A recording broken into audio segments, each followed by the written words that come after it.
Es un gusto poder estar aquí con ustedes esta mañana, poder estar compartiendo solamente ahora, sino también luego durante el servicio de la iglesia dominical. Y, y el tema de esta mañana, tanto ahora, en este contexto, llama escuela dominical o de conferencia, y luego ya en el servicio con toda la congregación, es el tema de las misiones. Y yo creo, una de las dificultades a veces cuando nosotros hablamos de las misiones es que nuestra mente regularmente se va a Mateo 28, con la gran comisión, donde el Señor le dice a los discípulos, ¿verdad? Ir, ¿verdad? Y hacer discípulos, bautizándolos en el nombre del Padre, del Hijo, del Espíritu Santo, enseñando todas las cosas que yo le he dado a ustedes. Básicamente, vayan, evangelicen y discipulen enseñando toda la Biblia, toda la palabra de Cristo. Ahora bien, si nosotros pensamos así y reducimos la gran comisión a eso, entonces estamos malinterpretando lo que la Biblia enseña. Porque la gran comisión no fue un asunto que nos dio a nosotros en Mateo 28, sino toda la Biblia, el Antiguo Testamento, está permeado por ese deseo del Señor de que la gloria del Señor sea conocida en las naciones, de que las naciones le adoren, le glorifiquen. Por ejemplo, en Isaías 56, 7, nosotros leemos, el Señor dice: yo los traeré a mi santo monte, los alegraré en mi casa de oración. Sus holocaustos y sacrificios serán aceptos sobre mi altar, porque mi casa será llamada casa de oración para todos los pueblos. Entonces ahí está hablando, no se refiere al pueblo de Israel ni a la tribu de Judá, se refiere a las naciones, a los paganos. En ese contexto, que Dios en un momento específico en la historia traería a las naciones su santo templo, un lugar que era exclusivo para el pueblo de Israel. Pero no solamente en Isaías, también en Zacarías. En Zacarías 2, 10, 11 nosotros leemos, el profeta Zacarías, uno de los 12 profetas menores: cantad de júbilo y alégrate, oh hija de Sión, porque voy a venir y habitaré en medio de ti, declara el Señor. Y muchas naciones se unirán al Señor aquel día y serán mi pueblo. Y eso es lo que Pablo también habla cuando él habla a nosotros, los gentiles que no somos judíos étnicos. Dice: aquellos que no eran su pueblo lo han hecho su pueblo. Aquellos que estábamos separados, alejados de la ciudadanía de Israel, Dios lo ha hecho un solo pueblo en Cristo. O sea, aquí le está hablando de las naciones. Aquellos que no pertenecían a Él pertenecerán a Él. O sea, aún en ese momento ya había yo diría como, la visión era global.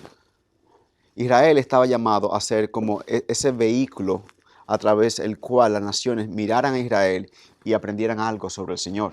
Y eso es lo que estaremos hablando más adelante en el servicio cuando veamos el Salmo 67, que es un salmo misionero, donde el salmista recoge tanto del Antiguo Testamento con las promesas de Abraham, así como mira hacia adelante en el cumplimiento de esa promesa en la persona y obra de Cristo. Por eso es lo que estarán. Pero yo esta mañana me quiero ir, por ejemplo, como un punto de partida, porque el pastor Eric, cuando estábamos conversando, me dice: queremos hacer un tiempo de preguntas y respuestas. Y yo quiero como interactuar con ustedes en este tema. Pero antes de hacer eso, yo quiero como iniciar reflexionando brevemente sobre el sentir de Pablo en Filipenses capítulo 1, cuando Pablo le escribe a los filipenses. Y hay diferentes formas que podemos hacer esto. Pero yo estoy pensando, la última vez que yo vine aquí, el texto que yo prediqué fueron los primeros 11 versículos del capítulo de Filipenses, cuando hicimos la ordenación del pastor Eric. Y antes de eso predicamos Hechos 20, cuando ya fue la ordenación de ustedes tres como pastores de la iglesia. Entonces bueno, Filipenses fue la última vez, entonces vamos a seguir en Filipenses. Y así vemos cómo toda la Biblia habla del tema de las misiones. En Filipenses, Pablo, brevemente por asunto de contexto, la iglesia en Filipo fue la primera iglesia que se plantó en el continente europeo, ¿verdad? Nosotros leemos sobre esto en Hechos capítulo 16, cuando Pablo en su segundo viaje misionero salió de Jerusalén, sube al norte a la región de Siria, va a Damasco, y de Damasco quiere ir a la región de Galacia, pero él dice en Hechos que el Espíritu Santo como le prohibió, no el término que usa, no recuerdo el término que Reina Valera usa, como le constrijo, constrained, perdón por el anglicismo, le impidió, le restringió, gracias, que predicase el Evangelio. no sabemos cuáles son el contexto específico, cómo el Espíritu Santo le prohibió o a él que hiciese eso, pero él le dice eso. Pero mientras estaba en Galacia, escuchó una voz, el llamado de un hombre en Macedonia, que decía, ven, tráenos el Evangelio a nosotros. Y esa visión, entonces él cruza a la región de Macedonia, que ya lo que es hoy conocemos como Europa, ¿verdad? Lo que luego se conocía como la parte sur de Grecia. Y ahí él llega, y a Filipo cuando llega, hay una señora haciendo un estudio bíblico de nombre Lidia, con otras señoras, y él le explica la escritura a ella, le predica el Evangelio. Y la palabra dice que el Señor le abrió el entendimiento a Lidia, Lidia se convierte, luego Lidia lo lleva a su casa, luego de ahí él sigue por las calles haciendo evangelismo, conoce a una muchacha que era víctima de tráfico y de trata, que era endemoniada, y la joven le comienza a hablar a él, Pablo le predica, reprende al demonio, la joven se convierte y eso causa todo un disturbio en la ciudad porque ya los traficantes perdieron su negocio porque ya la joven ahora era creyente, no tenía demonio. Entonces todo eso que era un revuelo, a Pablo por eso lo llevan a prisión, en la prisión él predica el evangelio, lo azotan, lo maltratan, a uno de los guardias que lo estaban azotando, él le predica el evangelio, ese se convierte, lo lleva a su casa y ahí comienza la iglesia. Luego, 10 años después, Pablo, de plantar esa iglesia, está en Roma, en prisión. Y de prisión él escribe a ellos. Y esto es lo que le dice a ellos en Filipenses 1. Y él le dice, veamos capítulo 1, versículo 12. Quiero que sepáis, hermanos, que las cosas que me han sucedido han redundado más bien para el progreso del Evangelio. Estoy leyendo versículo 12 de la versión Reina Valera. De tal manera que mis prisiones se han hecho patentes en Cristo en todo el pretorio y a todos los demás. Y la mayoría de los hermanos, cobrando ánimo en el Señor con mis prisiones, se atreven con mucho más de nuevo a hablar a palabras sin temor. Algunos, a la verdad, predican a Cristo por envidia y contienda, pero otros de buena voluntad. Los anuncian a Cristo por contención, no sinceramente, pensando añadir aflicción a mis prisiones. Pero los otros por amor, sabiendo que estoy puesto para la defensa del Evangelio. Que pues, que no obstante, de toda manera, o por pretexto o por verdad, Cristo es anunciado, y esto me gozo, y me gozaré aún. Y el mensaje aquí de Pablo y a toda la iglesia es, ustedes han sido salvados por la gracia de Dios, para la gloria de Dios en las naciones. Y eso es lo que yo voy a retomar luego en el mensaje. Aquí, y el punto que yo quiero decirle a ustedes esta mañana es, confíen que el Evangelio no puede ser atado y que el conocimiento de la gloria de Dios llenará la tierra. Pablo aquí dice, una época donde la comunicación no era tan fluida o tan instantánea como hoy día, le escribe a ellos desde prisión. Pablo está escribiendo esto de una cárcel, Pablo no está escribiendo de una oficina, está en prisión en Roma. Y le escribe a ellos dándole las gracias por su apoyo y por todo como ellos han sido una iglesia que ha apoyado el ministerio de Pablo. Y él le dice,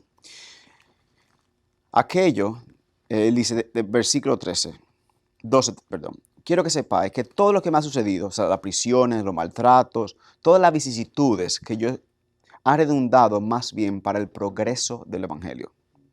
De tal manera que mis prisiones se han hecho patentes en Cristo en todo el pretorio. ¿Qué Pablo dice aquí? Nosotros muchas veces dejamos que las circunstancias nos dobleguen. Pablo mira toda su vida como un instrumento para el avance del Evangelio. Pablo no está pensando, bueno, si el Señor me puso en prisión es porque no quiere que yo predique. Pablo está pensando, si el Señor me puso aquí, Él va a usar esto como un instrumento para que el Evangelio se predique en lugares donde yo no estaba. Y Él quiere animarlo a ellos, para que ellos entiendan que Dios, aún en las vicisitudes, es soberano y aún está obrando a medio de eso. Cuando Él dice, por ejemplo, de manera que mis prisiones se han hecho patentes en Cristo en todo el pretorio. El pretorio, un término, se refiere aquí a la guardia pretoriana. La guardia pretoriana era como una combinación, lo que aquí en Estados Unidos podríamos llamar como los Marines y el Secret Service. Estaba a cargo del César y era unos 4,000 militares que estaban distribuidos por todo el Imperio Romano. Pero Pablo estaba bajo el cuidado del César y por ende estaba bajo la guardia pretoria, ¿verdad? Pretoriana. Dice todo el pretorio y todos los demás. ¿Qué significaba eso? Cada 2 horas un militar diferente venía y estaba con Pablo en prisión, encadenado. Pablo, cuando ese militar viene, le pregunta, ¿tú conoces a Cristo? Y le predica el Evangelio.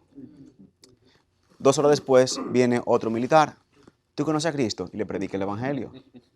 Entonces, imagínense ustedes 10, 12 militares por día expuestos a Pablo. Pablo está predicando el Evangelio, algunos de ellos se convierten y esos mismos militares luego eran enviados a otro lugar en el Imperio Romano. Entonces, el instrumento que Satanás vio como para parar la propagación del Evangelio, Dios lo usó como un instrumento para expandir el Evangelio. Ahora, por ejemplo, esos militares tienen acceso a los lugares en el Imperio Romano que Pablo y los discípulos no tenían. Entonces ahora el Evangelio, a través de esos militares que se convierte, está llevando el Evangelio a lugares donde los discípulos no tenían idea que podían llegar.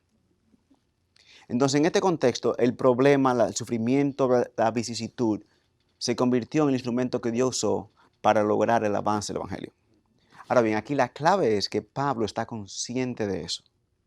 Que Pablo está consciente que Dios puede ser glorificado aún en las circunstancias más difíciles. Y eso es importante para nosotros entender.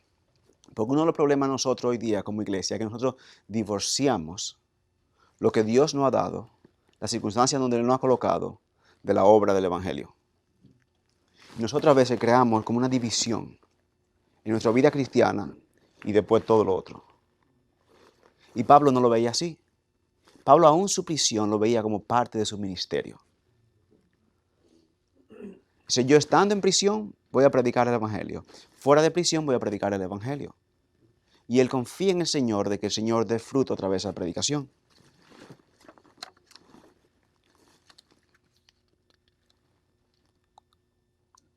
Muchas veces nosotros, en nuestro sufrimiento, creemos, muchas veces vemos el sufrimiento como una forma de que Dios nos está desaprobando o que Dios está molesto con nosotros. Pablo no lo veía así. Pablo veía el sufrimiento también como un vehículo para lograr el avance del Evangelio. El éxito y las derrotas, o el gozo y el sufrimiento, ambos son instrumentos que Dios usa para glorificarse y avanzar el Evangelio. Yo diría a la gente, muchas veces, los momentos de mayor dulzura, la comunión más tierna con Cristo, nosotros la tenemos en momentos de tristeza y dolor. Nosotros no podemos ver las circunstancias nuestras como meras circunstancias o accidentes, sino preguntarnos por qué Dios nos ha puesto aquí. Por ejemplo, yo digo, si usted es una madre que está en casa, tiene un niño pequeño y va a un parque, quizás ese parque, cuando van otras madres, es el campo misionero que Dios le ha dado a usted para usted evangelizar. Yo tengo, por ejemplo, un amigo que él quería ser misionero. Él trabajaba para PricewaterhouseCoopers, que es una firma de consultoría y auditoría. Él era un auditor, un contador público, ¿verdad? Y él trabajaba porque quería ser misionero. Pero él quería irse a China, pero no podía irse a China, porque el gobierno de China le negó la visa como misionero. Él entendió que ya todo estaba perdido, pero continuó orando. Y un día le pregunta al manager, la persona que estaba por encima del equipo que él trabajaba, si había una posición disponible en China. Le dice, sí, de hecho hay. Y dice, ¿y en tal ciudad? Dice, en tal ciudad tenemos. ¿Y cuáles posiciones están? Porque hay diferentes posiciones, ¿verdad? Hay personas que pueden hacer una función, otras que no. Y las funciones que estaban disponibles en la función que él ejercía. Él aplicó esa posición, él le suposoraron. Nosotros, recuerdo cuando estaba en la iglesia en Carolina del Norte, los pastores oraron junto con él. Él fue transferido a esa ciudad Y hoy día él está predicando el evangelio en China, pagado por PricewaterhouseCoopers, alcanzando personas que él, como un misionero tradicional, no hubiese tenido la oportunidad de alcanzar. Porque él está interactuando con los ejecutivos chinos, lo invita a su casa, hacen estudios bíblicos y evangelizan personas que un misionero tradicional no tiene acceso. Entonces, muchas veces, lo que nosotros vemos como que Dios nos está cerrando una puerta, Dios está cerrando aquí para llevarnos a otro lugar. Entonces, nosotros debemos pensar, y nosotros como inmigrantes, ¿por qué Dios nos trajo aquí? Hay muchas personas que vinieron aquí siguiendo el sueño americano, pero quizá el deseo del Señor no fue eso, sino que nosotros estuviésemos aquí para que algunos nos convirtiésemos aquí, que fue el caso, por ejemplo, mío, para que nosotros, Dios usarnos aquí para llamar a otros a Cristo.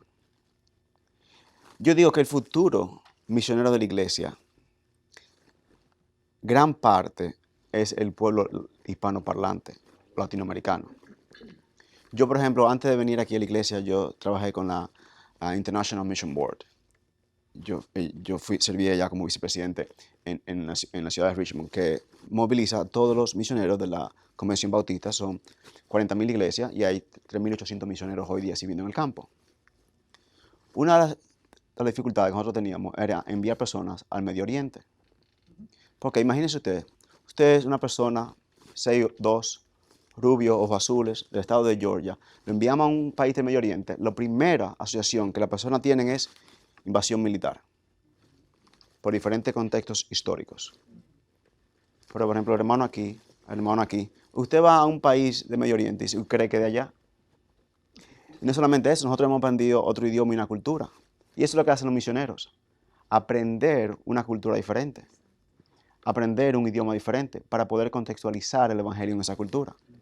Y quizá no es el caso de ustedes, porque es el caso de sus hijos, que Dios está llamando a llevar el evangelio donde no hay. Pablo no está haciendo esto aquí por un accidente. Cuando él escribe a los romanos, en Romanos capítulo 15, él dice, yo he hecho mi ambición predicar el nombre de Cristo donde no ha sido predicado. Y yo no creo que sea una ambición exclusiva de Pablo, sino una ambición que debe ser de todo creyente. Que nuestro deseo sea ver el evangelio de Dios predicado.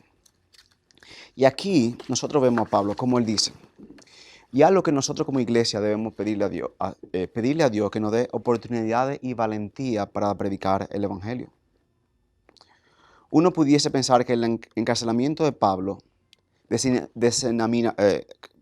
desanimaría a otros creyentes a identificarse abiertamente con los pueblos, pero mira lo que él dice en los versículos 14.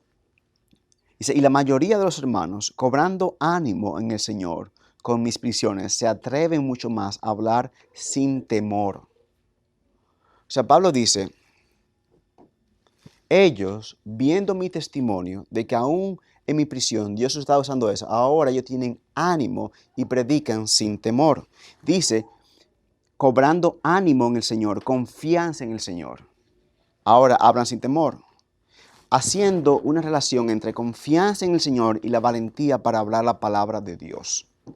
Lo que significa que la falta de valentía puede indicar una falta de confianza en el Señor, en nosotros. Si nosotros hoy somos tímidos o temerosos en hablar el Evangelio, quizá eso demuestre una falta de confianza en Dios en nosotros. Y la pregunta que debemos hacer, ¿no estamos confiando en Dios? Esa confianza se refleja en creer en el poder del Evangelio. Podemos decir nosotros como Pablo, no me avergüenzo del Evangelio porque es el poder de Dios para salvación. Y yo le pido al Señor que nos dé valor y ánimo para hablar su palabra. Yo como pastor, yo hago mucha consejería y paso mucho tiempo con la iglesia, con la congregación. Y algo que yo he visto es, hoy día hay un temor en medio de la iglesia que arropa el corazón de los hermanos y las hermanas. Y yo le pido a Dios que seamos liberados de esas ansiedades arraigadas, muchas veces con un temor de ofender o de cómo vamos a ser vistos en la sociedad hoy día. Yo sé que algunos de ustedes, porque es el caso en la congregación en la cual sirvo,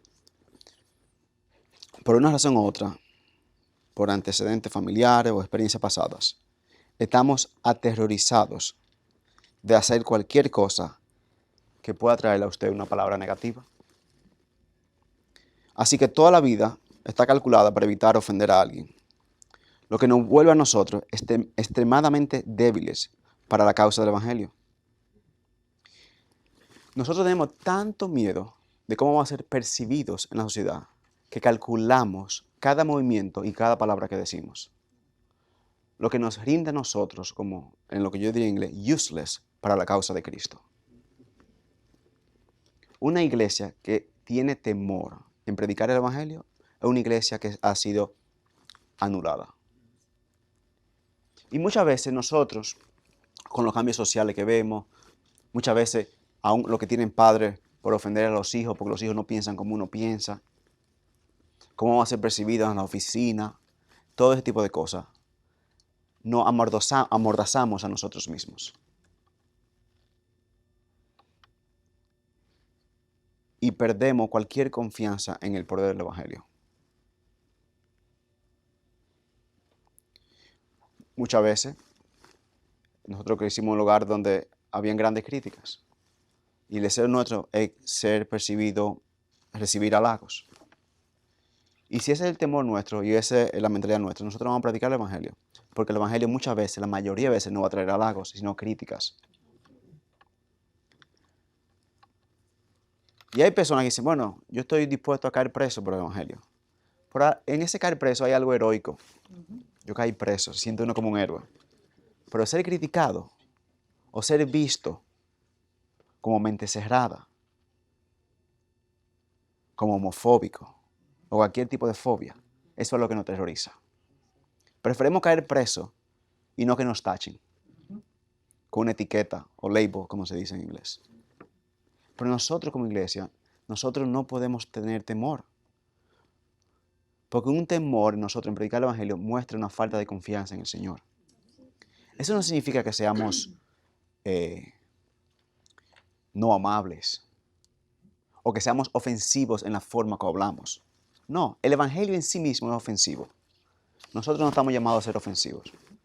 Nosotros estamos llamados a ser como Cristo, mansos y humildes.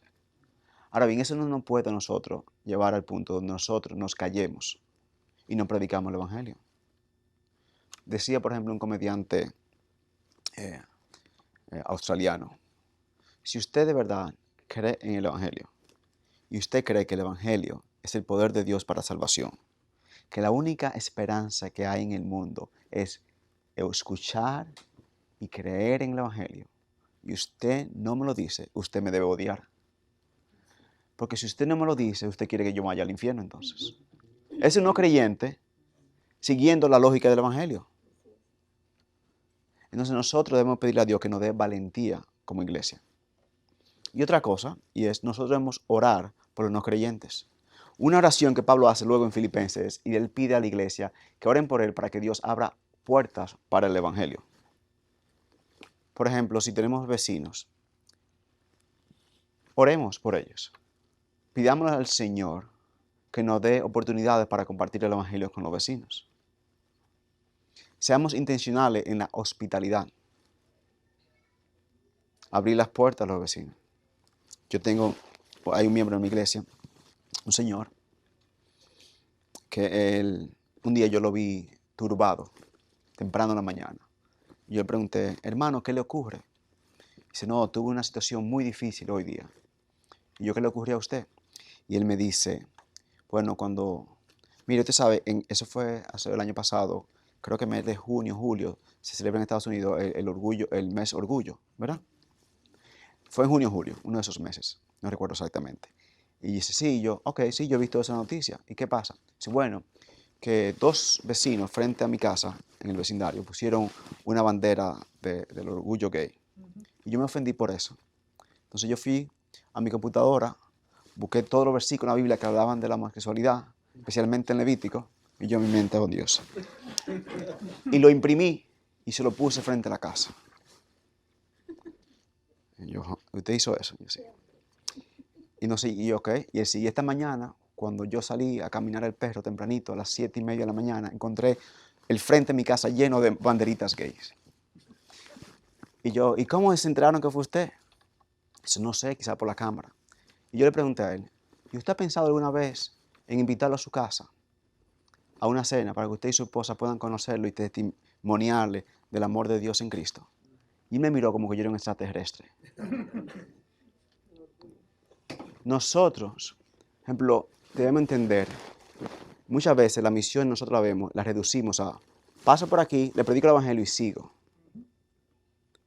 Cuando nosotros vemos, la hospitalidad forma parte fundamental en el evangelismo y las misiones. Yo tengo un amigo que sirve en Turquía como misionero y él me dice, la mayoría de conversiones ocurren durante las noches. Y yo, sí. ¿Y yo por qué? Porque en las noches que estamos tomando té en las casas y ahí que conversamos y compartimos el evangelio. Entonces nosotros como iglesia debemos abrir nuestras casas al mundo. No solamente a personas a las cuales nos sentimos cómodos, sino a aquellas personas que no conocen a Cristo, a la cual nos amamos. Y usted dirá, bueno, hay personas que son difíciles de amar. Y yo digo, es verdad. Hay personas que son más difíciles de amar. Pero usted fue difícil de amar por Dios. Porque para amarlo a usted, Dios tuvo que enviar a su Hijo a morir en la cruz. Entonces fue difícil de amar. Entonces esas personas que son difíciles de amar quizás nos recuerdan a nosotros, es una ilustración en nuestra vida de lo difícil que fue para Dios amarnos a nosotros. Porque nosotros estábamos separados, enemigos de Él, dice Pablo en Romanos. Y Él tuvo misericordia de nosotros. Cristo murió cuando nosotros éramos los pecadores. No cuando estábamos en nuestro mejor momento, sino en nuestro peor momento, como pecadores. Entonces, ese es el corazón de Pablo. Y eso que impulsa a Pablo a gozarse, a ver su vida, no como algo desconectado, sino como un instrumento para el avance del Evangelio. En la alegría, el avance del Evangelio. En las vicisitudes, el avance del Evangelio. Si estoy suelto, predico el Evangelio. Si estoy preso, aún en la prisión hay un instrumento para el avance del Evangelio.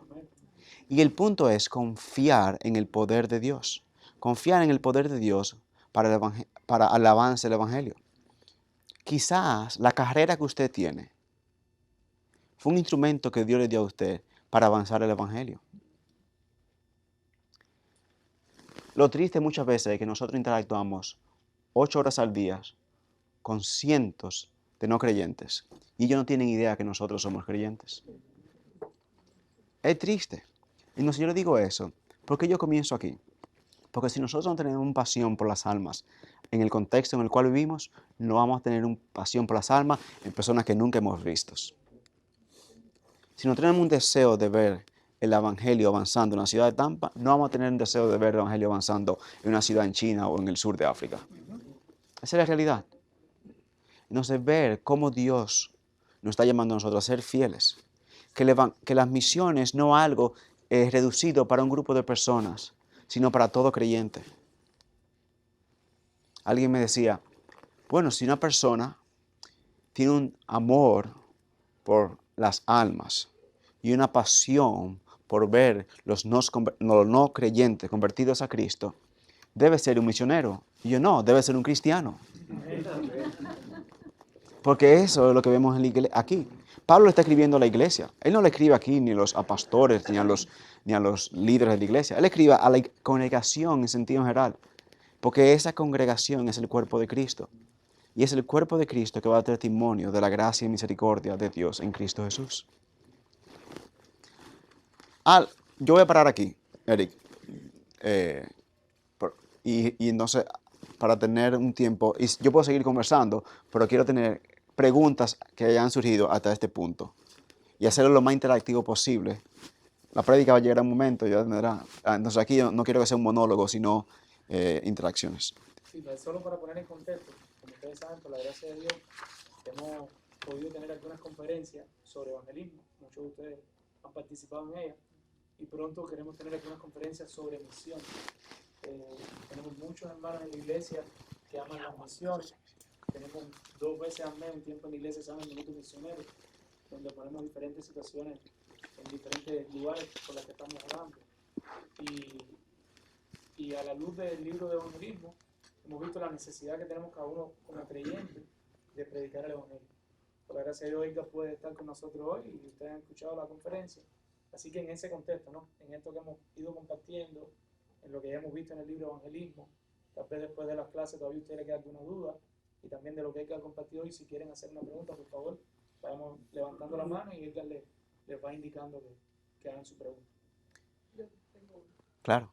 una pregunta de logística. Vamos a decir, Ajá. cuando uno invita a una persona, por ejemplo, yo invito a mi vecina no es convertida, nada, yo le invito a mi casa a comer, a lo que sea. Inmediatamente uno se abre como a predicar el evangelio o a decirle, porque yo pienso que si uno invita a una persona, piensa que no te conoce de nada, quizá y no convertido, y uno de una vez comienza a hablar del evangelio, la persona, y después Claro. cuando tú vuelves y lo invitas a tomarte, te dice, no quiero. Si hay que darle tiempo, o a la primera uno lo invita y Claro. habla. Digo, por lo general yo siempre vivo amén, Dios te bendiga. Se van a dar cuenta, pero la predica o si crees en Cristo, sí, ¿no? Claro. No, esa es una muy buena pregunta y muy práctica. Ahora bien, yo digo que no hay una forma de responder la pregunta. Cada caso es diferente. Por ejemplo, yo tengo un vecino, bueno, ellos se acaban de mudar, que yo estaba hablando con ellos y un día me preguntó, ¿qué tú haces? Y yo hablaba con él y dice, yo soy pastor, le dije. Él duró de hablar conmigo 3 meses sin hablarme. ¿Verdad? Pero yo fui paciente y seguí. Hay personas, un vecino del frente, que yo me lo conocí, él es de origen hindú y él es muy religioso. Ahí fue el primer día que nos reunimos, comenzamos a hablar y yo le prediqué el evangelio. Entonces, cada caso es diferente. Uno siempre, cuando lo invita a ellos, lo primero yo digo es orar por ellos y pedirle a Dios que le dé sabiduría para uno presentar el evangelio. Hay personas que lo importante es, sea la primera vez que nos sentemos con ellos o la segunda vez, es que ellos entiendan que nosotros hacemos eso por amor a Dios y por amor a ellos. Yo tengo un amigo que él es médico y él sí vive en la ciudad de Nueva York. Y un día él estaba evangelizando a un amigo judío. Durante el almuerzo le compartió el evangelio y el amigo aprendió, dice, ¿tú lo quieres convertirme? Y él se sorprendió por la pregunta. Dice, bueno, sí. Y dice, ¿pero tú me amas? Y él dice, yo no supe cómo responder esa pregunta. Entonces nosotros debemos que los vecinos nuestros vean, y cualquier persona, que el evangelismo nuestro surge por un amor por sus almas. Y hay personas que lo van a rechazar. Y hay personas que rechazan que después vuelven. Un caso, por ejemplo, que está el caso de Rosaria Butterfield. Rosaria Butterfield, ella escribió un libro, bueno, varios, pero ella escribió una biografía de ella. Rosaria Butterfield era profesora de inglés en la ciudad de Syracuse, en Nueva York. Todo lo que nosotros vemos en la sociedad hoy día del movimiento transgénero, ella fue que lo ayudó a crear. Muy hostil al evangelio. Y ella un día estaba haciendo un proyecto sobre los mentes cerradas evangélicos. Y le pidió una cita a un pastor. Y él la recibió en su casa. Y ella dice en su libro, cuando yo fui, ella hoy día es la esposa de un pastor. Ella dice, yo fui preparada para una batalla. Y ellos lo único que hicieron fue amarme. Y no me predicaron el evangelio ese día. Pero ellos siguieron invitándome.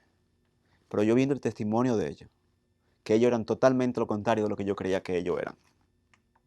Pues yo tenía una caricatura en su mente, eran gente locas, dramáticas, difíciles, radicales, ¿verdad? Y era todo lo contrario. Entonces, por eso, ellos no me predicaron el evangelio el primer día.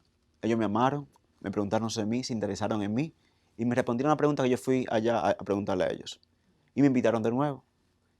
Y después me predicaron el evangelio y me invitaron a la iglesia. Pero entonces, cada caso es diferente. Y uno tiene que pedirle a Dios que le dé sabiduría para eso. Porque hay personas que ellos van a traer el tema. Yo recuerdo ese mi amigo hindú me dijo,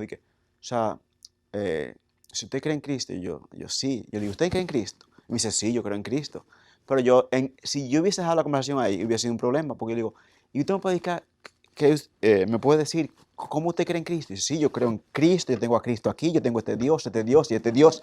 Y yo, bueno, no, espérese, eso no significa que yo creo en Cristo.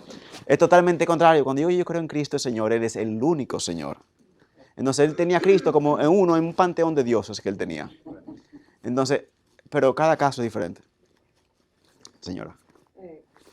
quiero hacer un comentario, tal vez un pequeño testimonio en relación a lo que usted dijo, que el Señor pone a uno en lugares que uno no se imagina que va a estar predicando, y el ejemplo de eso es mi trabajo. Cuando yo tuve la entrevista de trabajo, yo soy directora de una división, cuando tuve esa entrevista de trabajo, habiendo trabajado en el mismo lugar por 10 años, tenía un panel de 4 personas. Las preguntas fueron muy bien, fluyeron perfectamente bien. Al final, una persona me hace la pregunta y dice, si usted no fuera la persona elegida, ¿cómo usted reaccionaría a esto? Yo le dije, no tengo que pensar la pregunta. Les voy a decir por qué, y con el respeto que todos ustedes se merecen. Dice, yo tengo una fe, tengo un Dios, y ese Dios sabe lo que a mí me conviene. Y no hay hombre, se lo juro que se lo dije así a todo el mundo, no hay hombre que tome decisión. Por lo tanto, si el Señor no quiere que este trabajo sea para mí, Él tiene algo mejor para mí. Voy a estar bien tranquila. Esa fue mi última pregunta. Desde entonces, mis compañeros de trabajo saben que soy cristiana. Cuando hay un almuerzo, ¿quién ora por la comida? Cuando hay una tragedia, ¿a dónde vienen? Vamos a orar, vamos a pedirle a Dios que la que... Dios me ha utilizado en ese lugar y yo he servido y humildemente quien venga donde mí, cuando yo reconozco a una persona, por ejemplo, mi asistente ha sufrido mucho en la vida y yo le dije, ¿tú tienes una Biblia? Y me dice, no, pero ella conoce a Cristo, pero está apartada por todos los sufrimientos. Yo le dije, el mejor regalo que tú vas a recibir esta Navidad va a ser la palabra del Señor, se la regalé. Y le pregunto todos los días, ¿qué leíste hoy? Y me dice, yo no te sientas obligada porque yo te lo pregunte. Pero ese libro es el libro que te va a decir, te va a contestar las preguntas que tú tengas en tu vida. Así que el Señor me ha utilizado en muchas ocasiones diferentes, incluso con mis estudiantes, que trabajo en una universidad, para predicar el Evangelio sin tener que predicarlo, honestamente. O sea que Dios sabe dónde pone a uno, en qué momento, en qué lugar y en qué situación. Y cuando uno piensa, caramba, yo trabajo mucho, y aquí los hermanos lo saben, trabajo muchas horas, pero el Dios me utiliza en ese lugar para llevar su palabra y el aliento a muchas personas. Así que Gloria a Dios. gracias a Dios por eso. Gloria a Dios. Sí, en ese sentido, escuchando cómo la circunstancia la usa Dios, cómo nuestro servicio lo usa Dios, ¿qué sería algo que no debería quedarse cuando queremos asegurarnos que esta persona pueda decidir por Dios, pueda considerar el Evangelio? O sea, ¿cómo nos aseguramos? Porque queremos tratarle bien, queremos servirle, pero ¿cómo sería lo que no debería faltar entonces? Bueno, algo que es indispensable es el Evangelio mismo, el mensaje del Evangelio. Nosotros no podemos asumir el Evangelio. El momento que nosotros asumimos el Evangelio, perdemos el Evangelio. Yo digo, una de las debilidades del movimiento evangélico hoy día en Estados Unidos es que se ha asumido el Evangelio. Por ejemplo, yo recientemente estaba escuchando a un predicador y él habló a la persona y dice, necesita convertirse. Pero en ese caso él asumió que la persona sabía por qué tenía que convertirse y qué era la conversión. Y muchas veces hablamos del Evangelio sin predicar el Evangelio. Ese mensaje, porque el Evangelio que significa es buenas nuevas, buenas noticias. Entonces, ¿por qué son buenas noticias? Entonces la Biblia enseña que Dios creó los cielos y la tierra, creó al hombre y a la mujer en su imagen y semejanza, nos creó bueno. De hecho, la Biblia en Génesis 1 dice muy bueno, o sobremanera bueno, extremadamente bueno. Pero todo eso bueno se perdió porque nuestros primeros padres se rebelaron contra Dios, pecaron contra Dios, y aquello que era bueno se convirtió en muerte, en pecado, en maldad, en vergüenza. Y la Biblia dice que ese pecado, eso nos lleva a muerte. Pablo dice en Romanos 6:23 que la paga del pecado es la muerte. Pero Dios en su amor y su misericordia, porque Él es bueno, tardo para la ira, grande misericordia, envió a su Hijo único, Cristo Jesús, a vivir la vida perfecta que usted y yo estamos llamados a vivir, pero que no pudimos vivir. Ninguno de nosotros la ha vivido. Y no solamente eso, sino también a recibir la muerte que nosotros merecíamos. Y 3 días después Dios lo levantó de la muerte, aceptando el sacrificio como sustituto de todo aquel que se arrepiente y crea en Él. Que nosotros abandonemos nuestro pecado y pongamos nuestra fe en Él. Y la gracia de Dios, que a todo aquel que venga a Cristo, Cristo no lo rechazará. Entonces, Eso es indispensable. Nosotros podemos hacer todas las cosas, ser amables, si no predicamos el Evangelio, no estamos haciendo misiones. Muchas veces nosotros, y eso es algo que incluso yo hablando con un hermano en la iglesia, nosotros fuimos a hacer servicio de Mercy Ministry, de misericordia, trabajando en Sulphur Springs, que es una inner city, ¿verdad? Y estuvimos ahí y el hermano dijo, ayudando, fuimos llevando comida, cajas de comida, ese tipo de cosas. Y me dice, ese es el Evangelio. Y yo, no, ese no es el Evangelio. Eso es una consecuencia del Evangelio en nuestras vidas. El Evangelio es un mensaje, es unas buenas nuevas. Eso no es el Evangelio. La Cruz Roja hace eso y no es el Evangelio. Si eso es lo único que hacemos, nosotros no estamos haciendo misiones. Las misiones son centradas en la predicación de la buena nueva, porque ese mensaje que Dios usa para salvar. Y otra cosa, voy aquí. También ustedes como iglesia hay muchas oportunidades. Por ejemplo, yo quiero hablar. Por ejemplo, ustedes como iglesia son parte de la asociación y son parte de la convención estatal, ¿verdad? Ustedes tienen la capacidad de enviar miembros a su iglesia de manera gratis para ser misioneros en diferentes partes del mundo.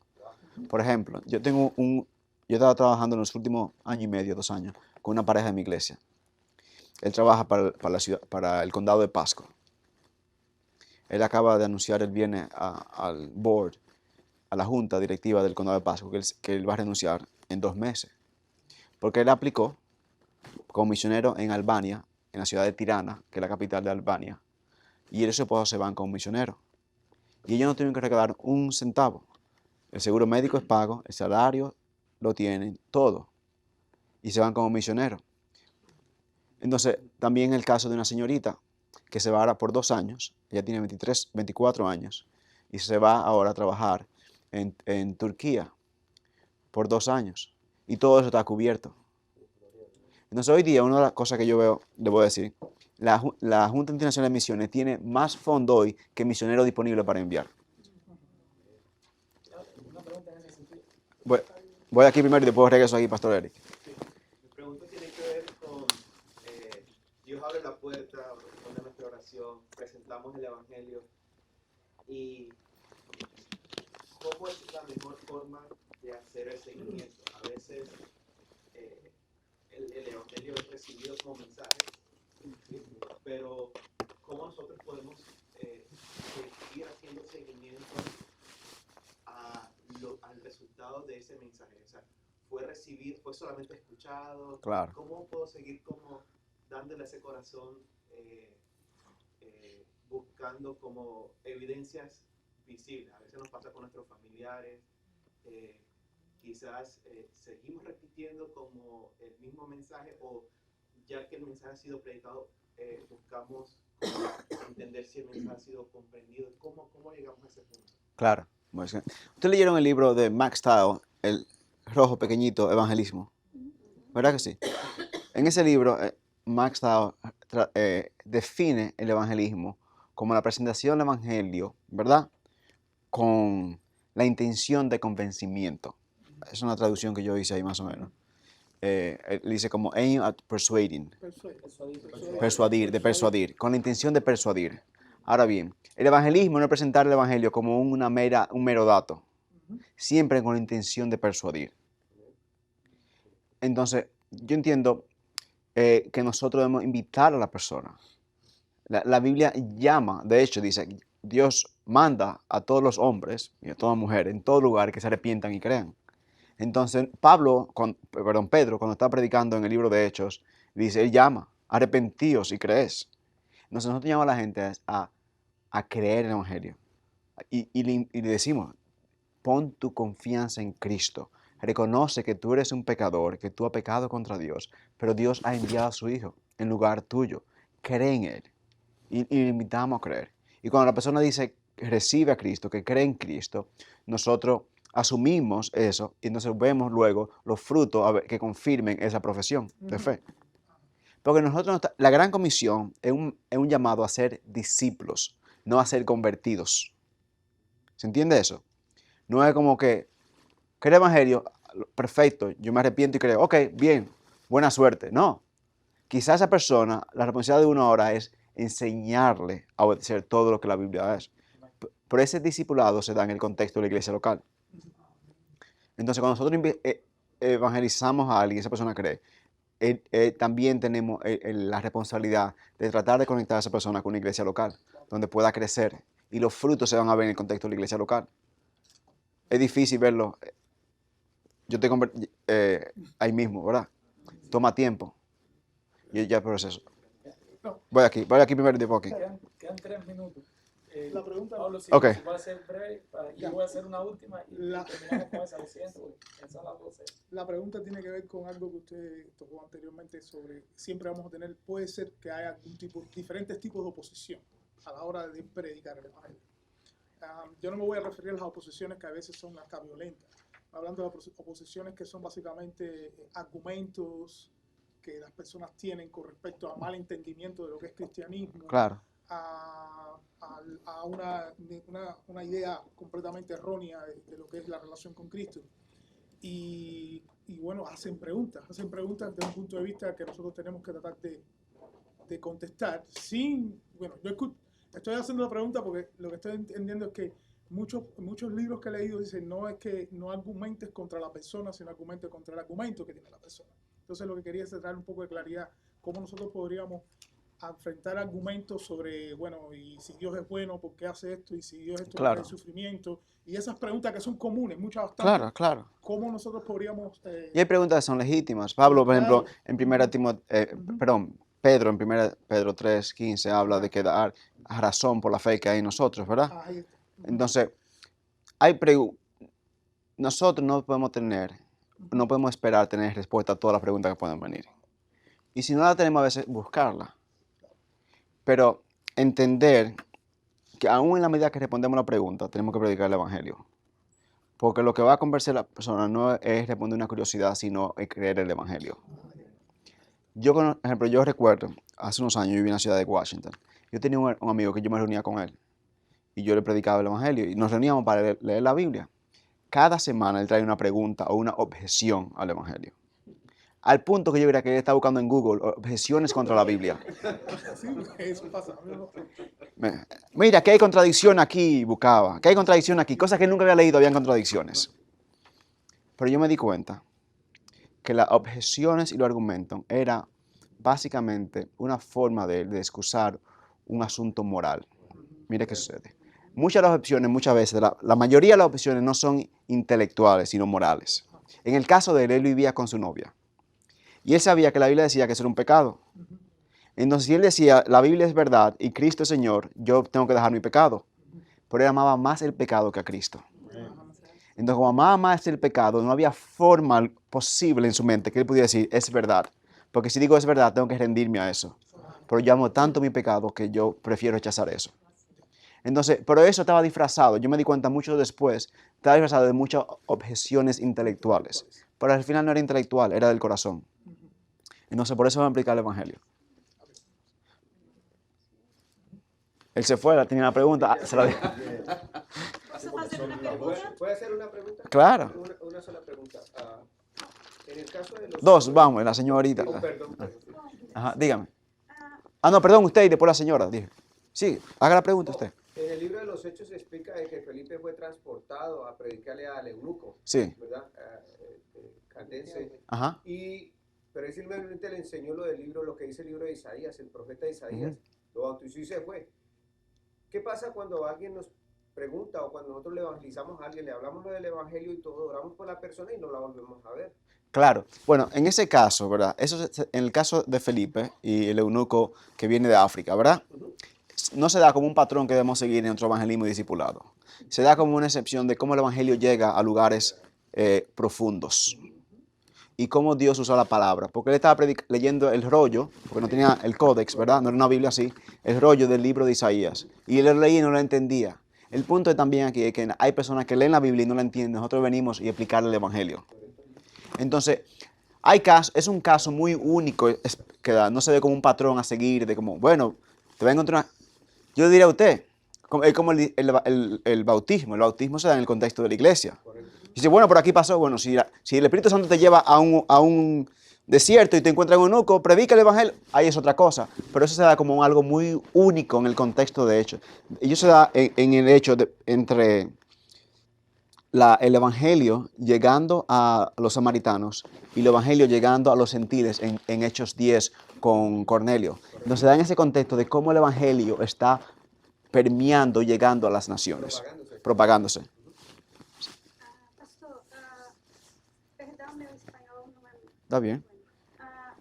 Eu entendo que o evangelho, a mensagem do evangelho é arrependimento de pecados e confissão. Entendo também que o evangelho é o amor de Jesus por nós. Geralmente, nós queremos fazer a mensagem do evangelho só com amor, mas nós não podemos deixar de lado o juízo de Jesus Cristo, mesclar o amor com a justiça. Como você aborda uma pessoa, como abordar uma pessoa falando do amor de Deus, mas sem esquecer a justiça do Senhor. ¿Cómo poder dar el mensaje de amor y justicia y Okay. sin llegar a ser Okay. Claro, ahora bien, lo más amoroso que nosotros podemos hacer con alguien es predicar la verdad. Entonces la verdad es amor. Y aquel que es verdad es amor. Porque el amor no es un asunto abstracto. El amor es una persona. Dios es amor. ¿Verdad? No es amor es Dios, no, Dios es amor. El verdadero amor está centrado siempre en la verdad y en la justicia, que es Dios. Entonces la Biblia no lo presenta como una contradicción o como una tensión. Se presenta como una persona de Cristo. Él es manso, Él es humilde, Él es justo. Y Él no va a dejar al culpable sin castigo. Entonces, nosotros tenemos las presiones sociales de que hay ideas de amor que son contrarias al verdadero amor. Pero nosotros no podemos permitir eso que comprometa la justicia y la verdad. Entonces, yo diría, eso lo vemos modelado en la persona de Cristo y en la persona de los apóstoles. Predicar la verdad. Bueno. Voy a cerrar en oración y agradecimiento a Dios. ¿De aquí nos vamos allá? Hermano, de aquí entonces nos pasamos. Vamos a ir a Dios en oración. Amante Padre, te damos gracias y te reconocemos en tu provisión. Estamos sorprendidos de cómo tú un día elegiste salvarnos, Señor. Iluminar en nosotros el entendimiento de nuestra condición y tu provisión necesaria para nosotros. Gracias en este día porque tú has usado a nuestro hermano, el pastor Edgar, para ayudarnos a ver las circunstancias con los verdaderos ojos. Gracias, Señor, porque ahora podemos reinterpretar nuestro dolor, nuestro gozo, las situaciones difíciles y las situaciones que creemos que son buenas, alegres, como una oportunidad para compartir el mensaje que sale. Danos, Señor, la entereza para compartir el mensaje y no solamente nuestro servicio. Ayúdanos, Señor, a eliminar el temor, a arrepentirnos del temor y ahora venir en una confianza en tu palabra, en tu evangelio, en el Espíritu Santo que muere en nosotros. Úsanos para tu gloria, prepara nuestros corazones para el servicio corporativo y llévate toda la gloria, Señor. En tu nombre oramos. Amén. Amén.